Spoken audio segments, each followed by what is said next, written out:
Las confrontaciones entre la guerrilla Ejército de Liberación Nacional y las disidencias de las extintas Fuerzas Armadas Revolucionarias de Colombia comenzaron en el municipio venezolano de La Victoria, estado Apure, según indicó el ministro de Defensa del Gobierno de Colombia, Diego Molano, por disputas de rentas criminales que en la frontera van desde el contrabando hasta el narcotráfico.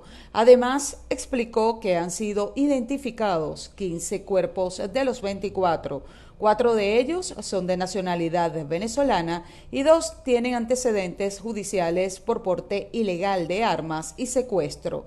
También señaló que los grupos criminales que causan violencia provienen de territorio venezolano. Por su parte, Padrino López reiteró que la guerrilla se inició en territorio colombiano, por lo que es responsabilidad de ese país.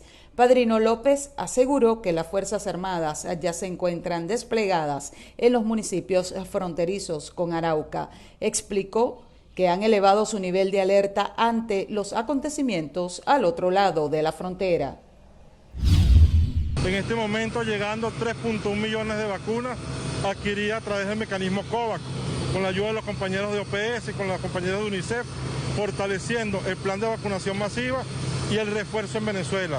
Estos 3.1 millones de vacunas se suman y ya son 8.9 millones de vacunas que han llegado al mecanismo COVAX para poder llegar al 70% de la adquisición de Venezuela a través de este mecanismo.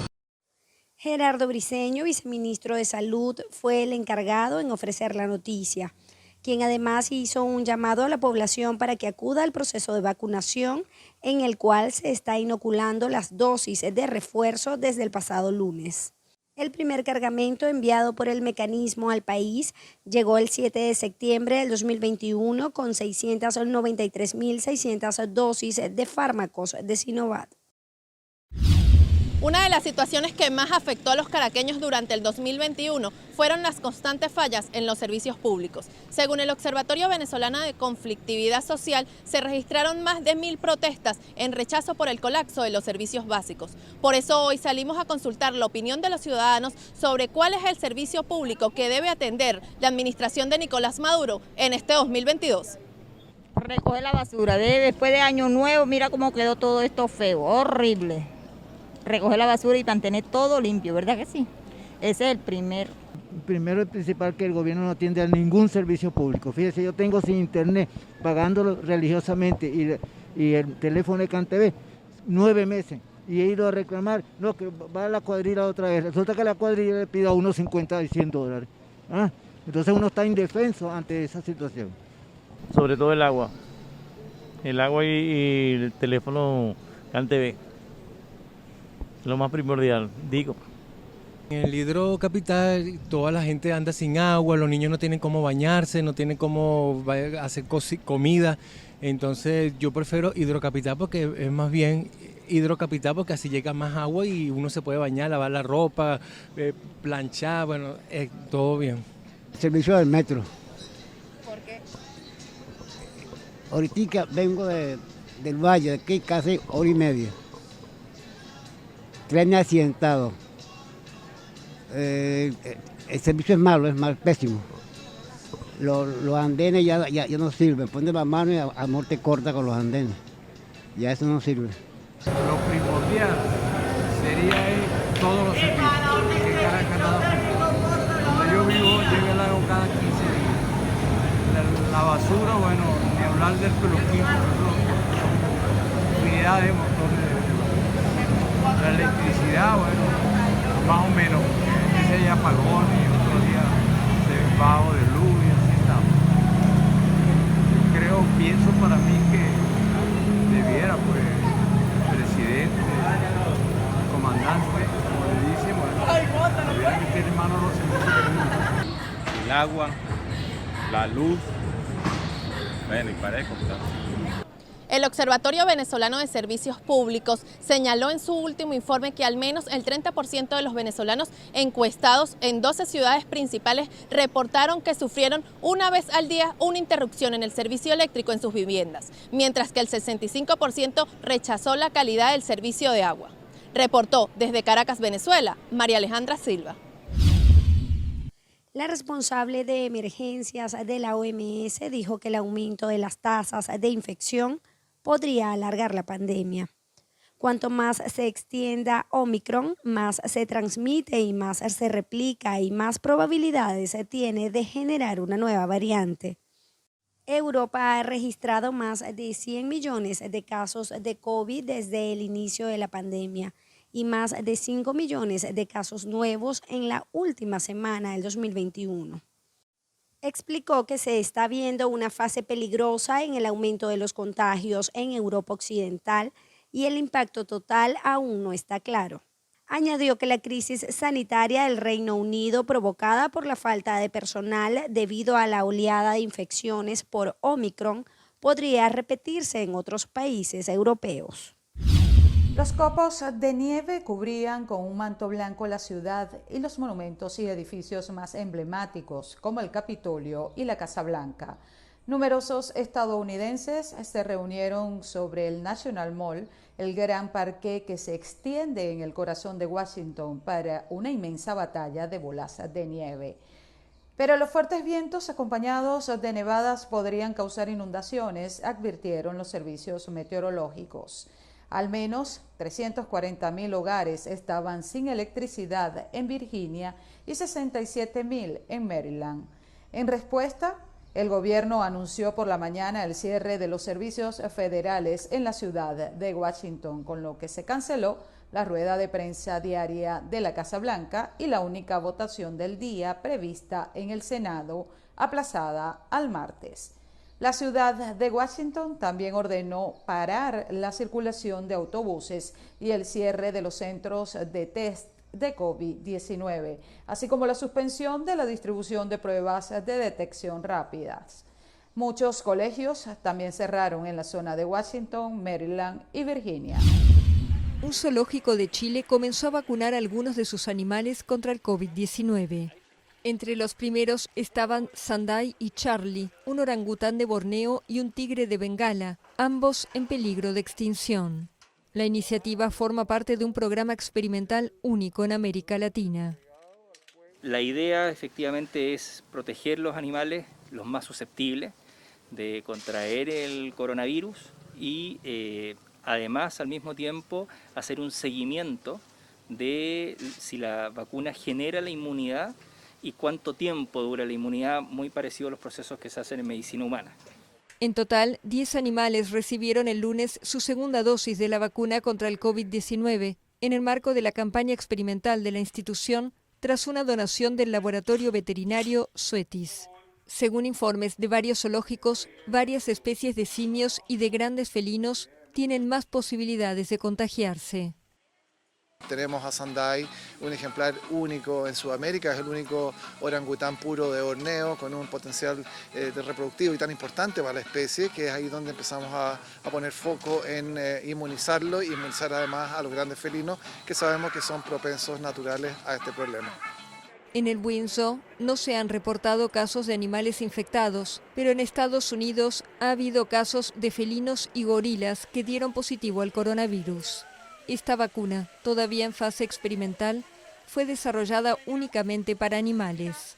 La principal diferencia respecto a la que se administra a los humanos está en el carrier o el adyuvante, según explicó el laboratorio. El mismo inmunizante ha sido administrado a animales del zoológico de San Diego, en Estados Unidos, y es la primera vez que se usa en Chile. La mayoría de las especies fueron vacunadas sin necesidad de ser anestesiadas, tras un largo proceso de aprendizaje a base de estímulos. Los encargados del zoológico indicaron que los animales no han registrado reacciones adversas a la vacuna.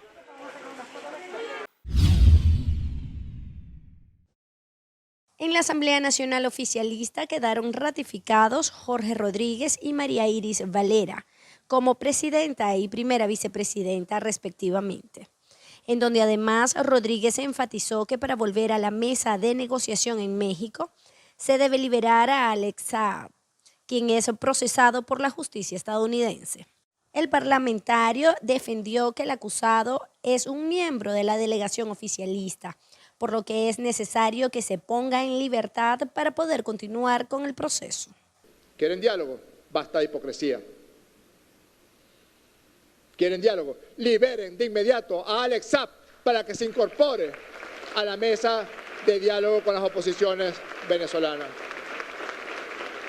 ¿Quieren diálogo?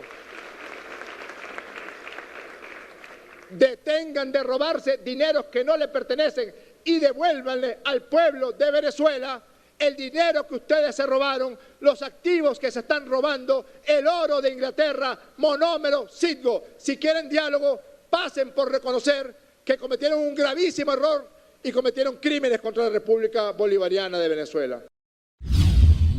Buenas tardes. Este miércoles se llevó a cabo el acto de instalación de la Asamblea Nacional electa en 2015, en donde su presidente Juan Guaidó exigió a las autoridades de Nicolás Maduro retornar a la mesa de diálogo en México y evitar las negociaciones paralelas con otros líderes políticos.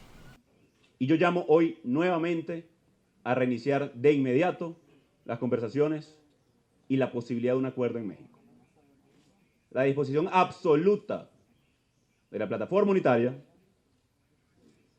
de la alternativa democrática, de nuestros aliados, a los cuales también debo hacer un paréntesis importante. Agradezco las muestras inmediatas de solidaridad, de reconocimiento a nuestra Constitución, a la lucha de los venezolanos de los Estados Unidos, Canadá, Colombia, Brasil, Reino Unido, Alemania y todos los países, a la posibilidad de cambio, a la posibilidad de elección libre y justa, a la posibilidad de un acuerdo integral a través de México que de nuevo ratifico, como esta Asamblea ratifica este periodo de sesiones, la disposición de que la plataforma unitaria, espacio hoy de encuentro de la unidad en Venezuela, retome entonces de inmediato la posibilidad de un acuerdo integral. El líder de oposición señaló durante su discurso que la propuesta de activación del referéndum revocatorio debe ser aprobada a través de un acuerdo de la plataforma unitaria antes de plantearle al país el próximo 10 de enero. Hay que diferenciar la activación, y ellos hablan de la regla, de la norma, etcétera, etcétera, porque saben que con la actual es imposible, del proceso por el cual los venezolanos deciden salir de esta tragedia, que puede ser una elección presidencial adelantada o puede ser ese plebiscito, digamos. Y lo diferencio, fíjate, del revocatorio para diferenciar el proceso del 2016. No podemos entramparnos ni comunicacionalmente, ni siquiera en la comunicación, en el verbo. Entonces, ahí es donde está la discusión. El venezolano no es tonto, lo demostró el 21 de noviembre, lo demostró en el 2018, en el 2020. Hay que respetar al ciudadano, hay que hablarle con claridad. Así que la activación incluso pudiera pasar por un acuerdo. La activación de un proceso electoral en condiciones competitivas debe pasar por un acuerdo. Por último, Juan Guaidó asumió que su administración debe tomar una ruta de corrección con respecto a los activos venezolanos en el extranjero y así poder rendir cuentas de la manera más adecuada al país. Reportó desde Caracas, Venezuela, María Alejandra Silva. El vicepresidente de la Asamblea Nacional electa en 2015, Juan Pablo Huanipa, aseguró que el partido Primera Justicia trabaja por crear parámetros con el objetivo de proteger a la empresa transnacional Monómeros. Que en ese tema de monómeros, nosotros logramos designar una comisión que detuvo lo que parecía configurarse como una toma hostil de esa empresa. Y luego de aprobado el informe, se aprobó también una comisión que tendría que continuar la investigación. Y al continuar la investigación, tenía la responsabilidad de llevar adelante un proceso de reconstrucción, de reorganización de monómeros. Y yo tengo que decir que eso hoy no se ha hecho. Y no se ha hecho porque falta la designación de un miembro de esa comisión. Y al no haberse designado la comisión, ni siquiera ha podido constituirse. Bueno, nosotros no podemos actuar de esa manera. Nosotros tenemos que hacer todos los esfuerzos para que todo se maneje con total transparencia. Y eso es lo que ha luchado Primera Justicia. Y por eso hoy exigimos que se termine de designar esa comisión, que se continúe la investigación y que se reorganice la empresa Monómeros.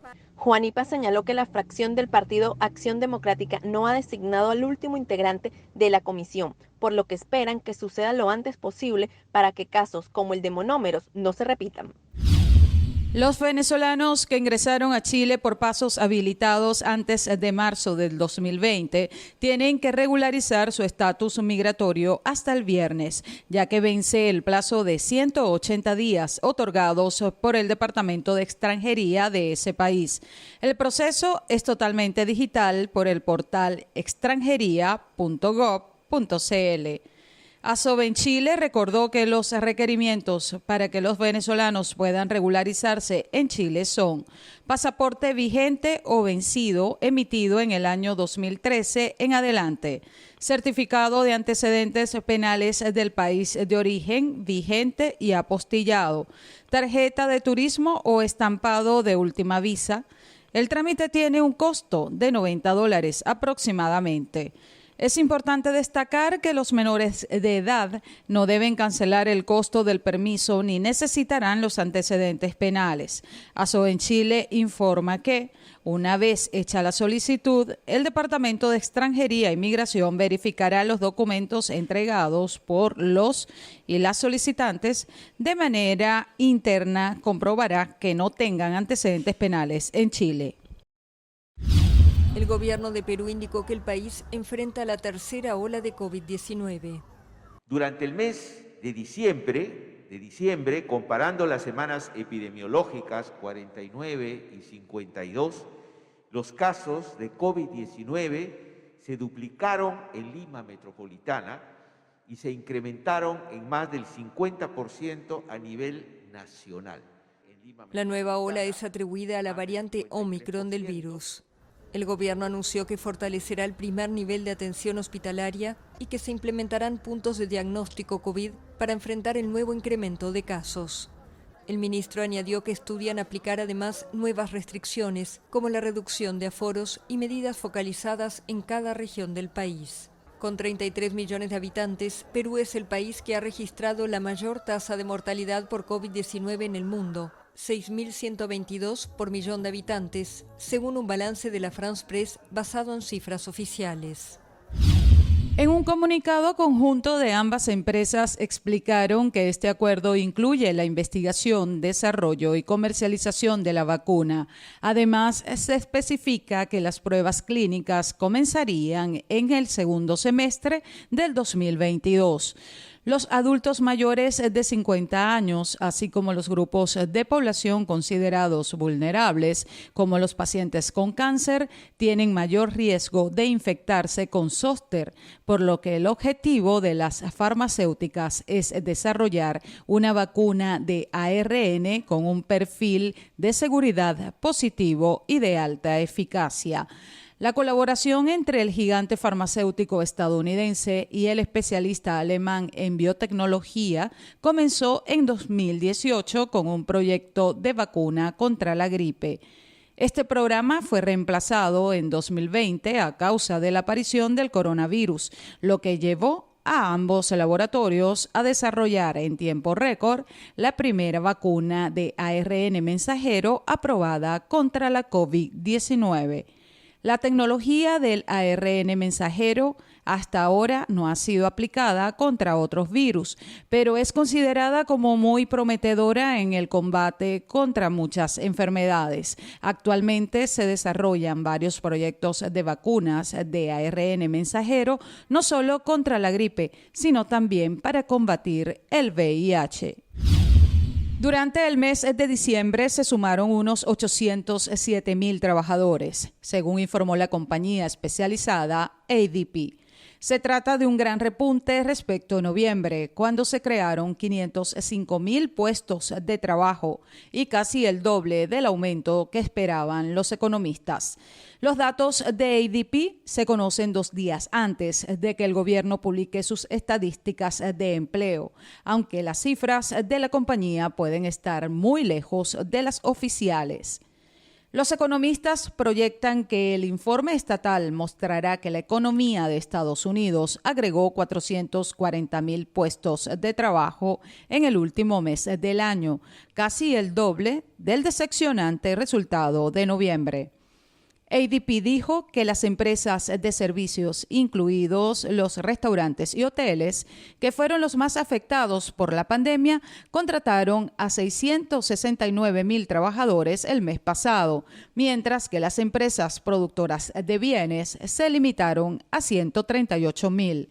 El sector privado todavía tiene 4 millones de empleos menos que antes de la pandemia de COVID-19, según la compañía.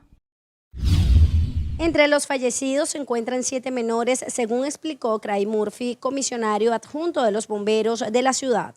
Aunque el número, advirtió, es dinámico, ya que prosiguen los trabajos de búsqueda de posibles víctimas. Asimismo, 2 personas, entre ellas un menor, fueron hospitalizadas en estado grave. En total, al menos 26 personas vivían en el edificio, propiedad del Departamento de Vivienda de la ciudad. 8 de ellas habrían logrado escapar de las llamas que se desataron al alba. Los bomberos llegaron al inmueble de protección oficial y se encontraron con un fuerte incendio en la segunda planta de un edificio de 3 pisos, en donde llevó 50 minutos controlar el fuego, de acuerdo con información del Servicio de Bomberos en un tuit. El edificio de ladrillos, situado en el extremo de una hilera de casas adosadas, todas iguales, en una zona residencial, fue construido en 1920 y se ubica en una zona densamente poblada, cercana a una universidad, al Museo de Artes y a varias instituciones locales.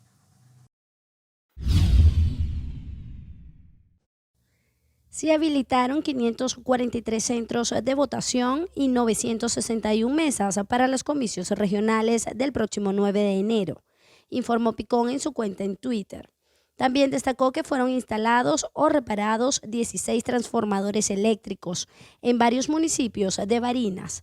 Disponen de 100 plantas eléctricas portátiles de contingencia e hicieron mejoras en la conexión de Internet, de CanTV y de Movilnet.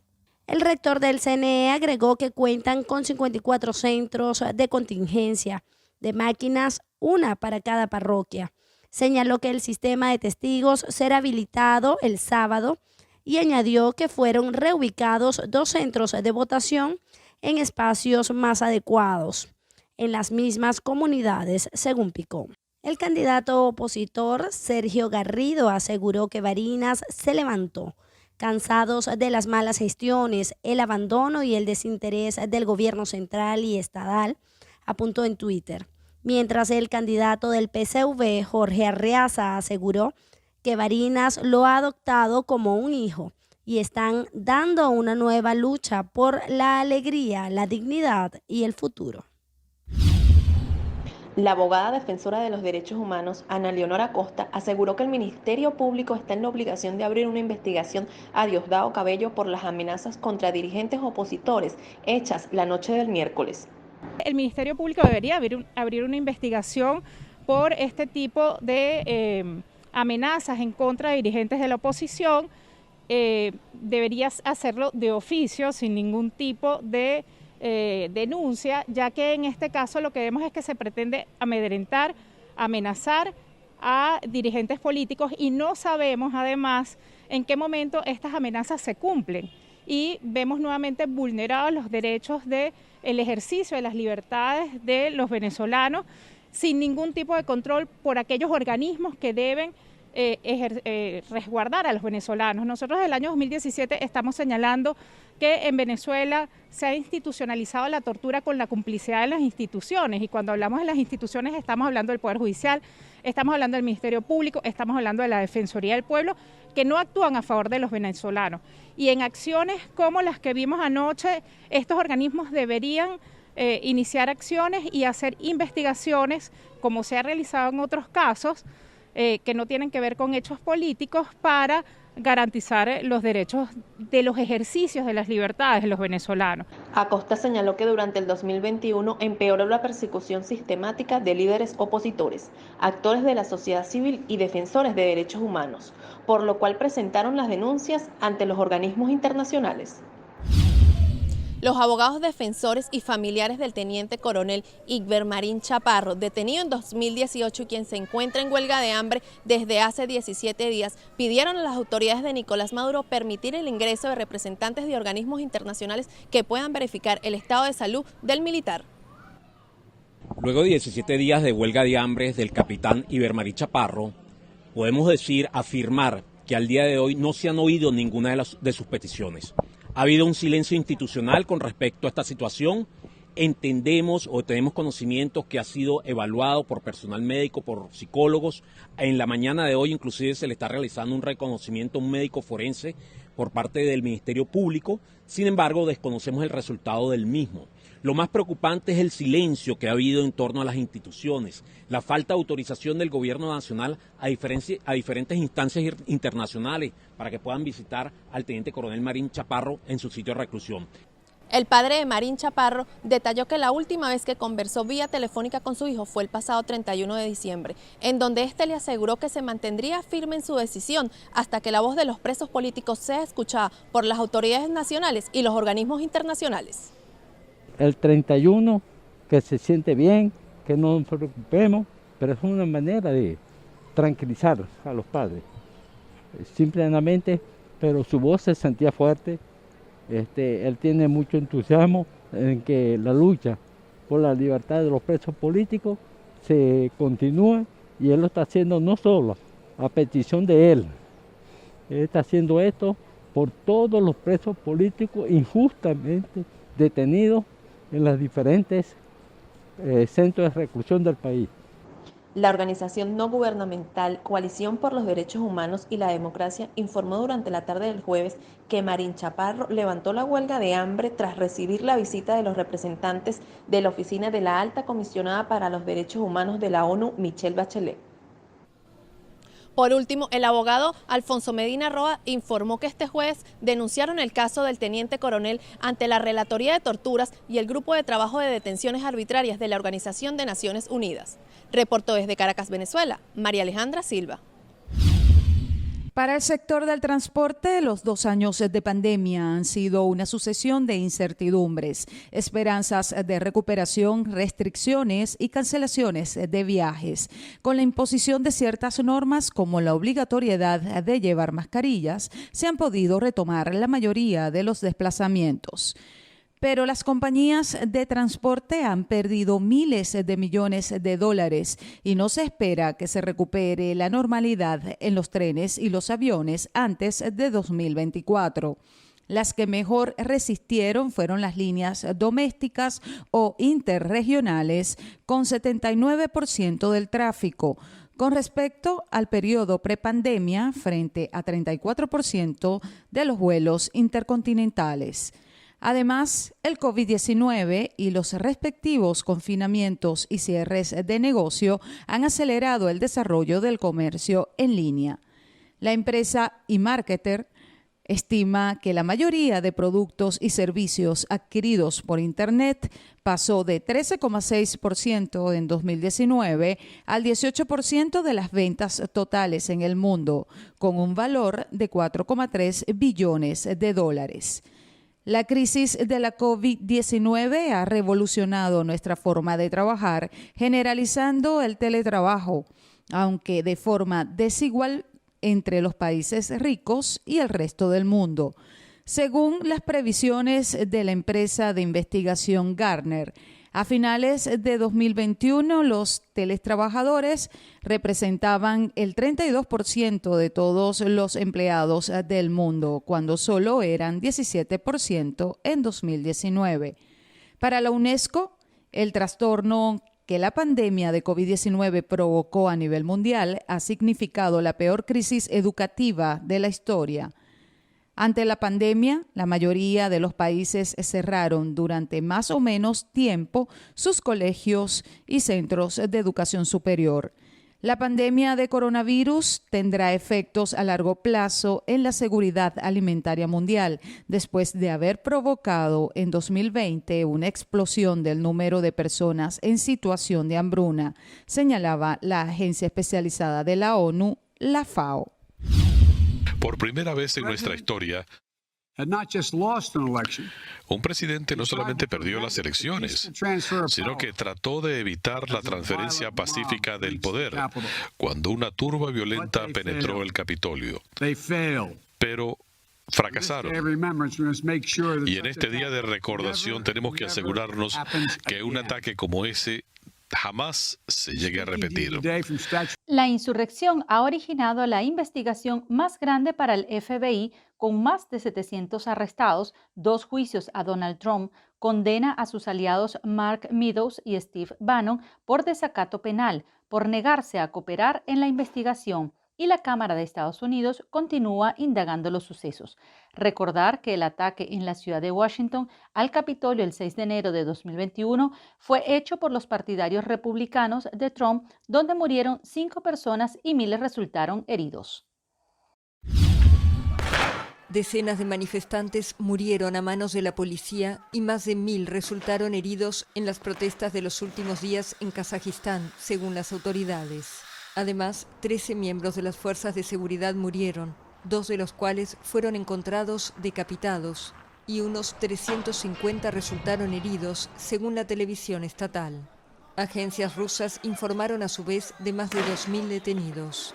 La cólera comenzó el domingo en zonas provinciales por el aumento de los precios del gas y se extendió a la mayor ciudad del país, Almatý, donde se convirtió en revuelta, con los manifestantes tomando edificios del gobierno y brevemente el aeropuerto, a medida que aumentaban los saqueos.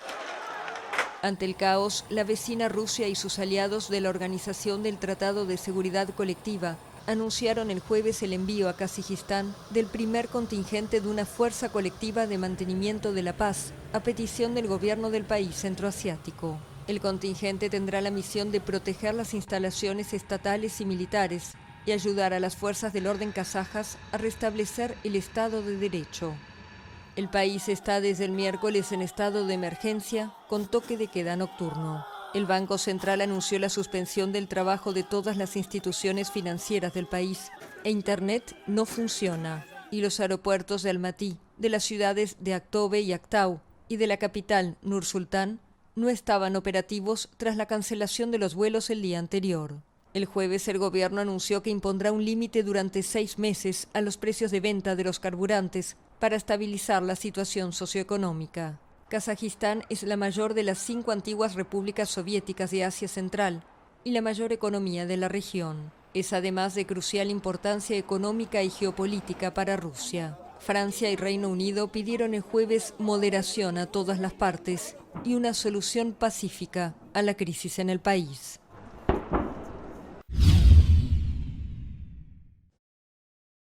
A través de un comunicado, la Plataforma Unitaria de Venezuela señaló que retomar la agenda de negociación está aún vigente y con más urgencia que nunca.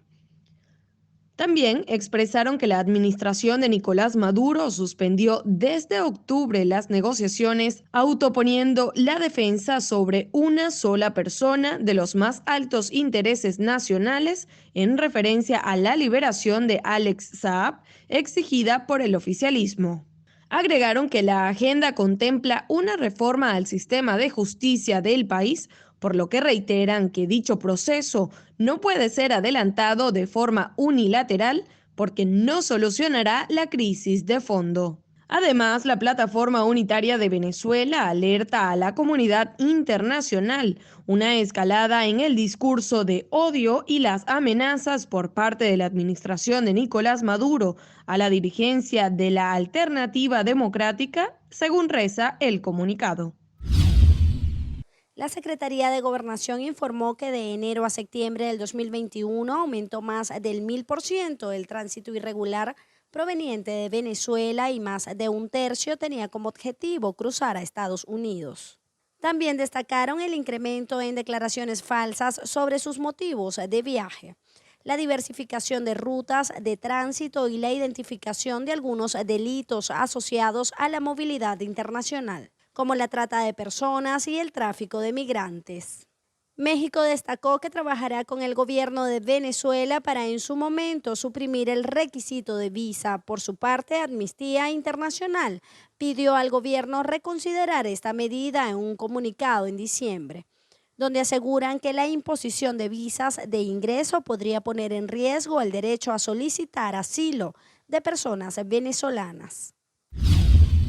Picón señaló que los mecanismos de fiscalización y penalización disponibles para el Consejo Nacional Electoral son insuficientes para controlar una acción concertada del Estado.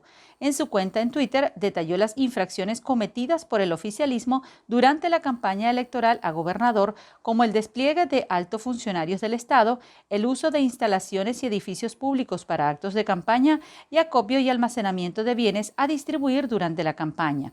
También el rector del CNE destacó el uso de vehículos y bienes de organismos públicos para eventos proselitistas y promoción del candidato del Gran Polo Patriótico por parte de Venezolana de Televisión y demás ministerios y organismos públicos.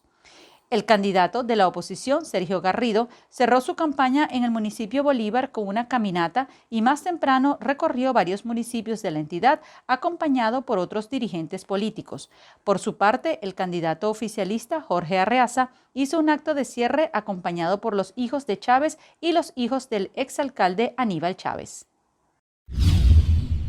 Buenas tardes. La plataforma del Sistema Patria anunció el pasado 28 de diciembre que a partir del 1 de enero los usuarios que desearan acceder al subsidio del combustible establecido por la empresa estatal PDVSA debían actualizar sus datos a través de la página web. Por eso hoy salimos a consultar con los caraqueños si estos ya registraron sus vehículos en la plataforma Patria. No lo registré la primera vez, pero sigo echando gasolina porque soy el segundo. Después de el carro estaba a nombre de mi hermana y yo siempre lo cargaba. Pero no he tenido problema con eso. Ha echado gasolina, ¿no? Ya estaba registrado desde el principio. Para que tú recibas el subsidio, tú tienes que haberlo registrado ya. Si tienes un solo vehículo, ya es el único que ¿cómo se llama? Que es el principal, pues. No lo he hecho todavía. Es como decir primera vez que vengo a echarle aquí, porque tengo tiempo que no echaba gasolina aquí, porque siempre hacía la cola y nunca llegaba a echarle. Y entonces el jefe donde yo trabajo, él me regaló un poquito de gasolina para ir para el trabajo y venir cosas así más o menos. Pero tenía tiempo que no venía. Ahorita hice la cola y ya tengo desde las 6 ahorita hasta ahorita que vamos aquí. El mío lo tengo registrado, pero no lo tengo el vehículo a nombre mío. O sea, lo tengo por notaría y cuestiones así. Sí me llegó el mensaje. Supuestamente hay que colocar el carro a nombre de uno para poder pero el carro es mío, pues, y tengo mi cuestión por notaría y todo. No, algunas veces llegan los 120, otras veces llega 35, así, no es continuo los 120. Lo tengo registrado, bueno, con ese primer registro. Ahorita el segundo que supuestamente van a hacer, todavía no sé cómo es el registro. Según la organización no gubernamental Consejo Ciudadano por el Combustible, los venezolanos pasan entre 3 y 5 horas en colas para echarle gasolina a sus vehículos, mientras que más del 70% de los ciudadanos ha reportado el incumplimiento del cronograma de suministro de combustible emitido por PDVSA. Reportó desde Caracas, Venezuela, María Alejandra Silva. El Tribunal Supremo de Estados Unidos escuchó este viernes las impugnaciones al intento del presidente Joe Biden de obligar a vacunarse contra la COVID-19 a millones de trabajadores del país. Tras meses de llamamientos públicos a las personas indecisas o reacias a recibir sus vacunas, Biden aumentó la presión en septiembre. Hemos sido pacientes, pero nuestra paciencia se está agotando, dijo. El Ministerio de Defensa de Inglaterra informó que unos 200 militares serán desplegados en los hospitales de Londres para apoyar al Servicio Público de Salud británico, que sufre creciente ausentismo mientras aumentan los ingresos debido al COVID-19. Según el organismo que gestiona la sanidad pública en Inglaterra, el 2 de enero se registraban más de 39.000 ausencias de miembros del personal hospitalario debido a cuarentenas por infección de COVID-19 o casos de contacto, un aumento del 59% respecto a la semana precedente y el triple que a principios de diciembre. La pandemia de COVID-19 dejó en Perú la cifra récord de casi 98.000 menores huérfanos de padre, madre o cuidador, según informó la ministra de la Mujer, Anaí Durán, en base a cifras difundidas de la revista médica The Lancet. Durán indicó que actualmente el ministerio ha venido entregando cada 2 meses una pensión de unos $50 que beneficia a más de 18.000 familias, pero es necesario ampliar el alcance de este beneficio con una ley. El gobierno estima ampliar la pensión a un total de 83.664 niñas, niños y adolescentes en situación de orfandad, además de un acompañamiento psicológico y educativo. En el Palacio San Martín, en Argentina, se realizó la 12ª cumbre de cancilleres de la CELAC. Durante la sesión, Marcelo Ebrard, ministro de Relaciones Exteriores de México, país que ostentaba la presidencia desde 2020, anunció que hay consenso entre los 32 países participantes para designar a Argentina para la presidencia pro tempore de 2022, siendo este el primer reconocimiento diplomático de peso para la nación desde que el presidente Alberto Fernández asumió el poder en 2019. Les hemos propuesto trabajar sobre 15 objetivos durante nuestra presidencia. Espero que no sean los únicos, que haya otros también. Tienen que ver, entre otras metas, con la estrategia sanitaria, con la recuperación económica, con la gestión de riesgos en situaciones de desastre y con la seguridad alimentaria.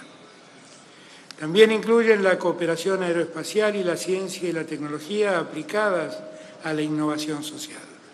Ebrard destacó que durante la presidencia mexicana se avanzó en la producción conjunta de vacunas con Argentina, que permitió la donación de dosis a distintos países de la región y también la creación de una agencia espacial junto a otros 18 países. Cabe destacar que Brasil está ausente desde que Jair Bolsonaro asumió como jefe de Estado, pues decidió autoexcluirse y no envió a ningún delegado. Los responsables del Parque Nacional del Archipiélago fueron los encargados de dar la noticia. El volcán Wolf está ubicado en el norte de la isla Isabela, la más grande del archipiélago de las Galápagos, a unos 100 kilómetros de asentamientos humanos, pero en sus faldas alberga a las iguanas rosadas, una especie única en el mundo. No han informado hasta el momento si la población de reptiles y de otros animales corre algún peligro. El área de Wolf también es hábitat de iguanas amarillas y tortugas gigantes. La anterior actividad del volcán, el más alto de las Galápagos, localizadas a 1000 kilómetros frente a la costa de Ecuador, se produjo en 2015, cuando erupcionó después de 33 años de inactividad sin afectar a la población fauna. En agosto pasado, tras una expedición al volcán Wolf, se contabilizó 211 ejemplares de iguanas terrestres rosadas que en 2009 fueron presentadas como especie nueva. Los animales ocupan de manera exclusiva una zona de 25 kilómetros cuadrados.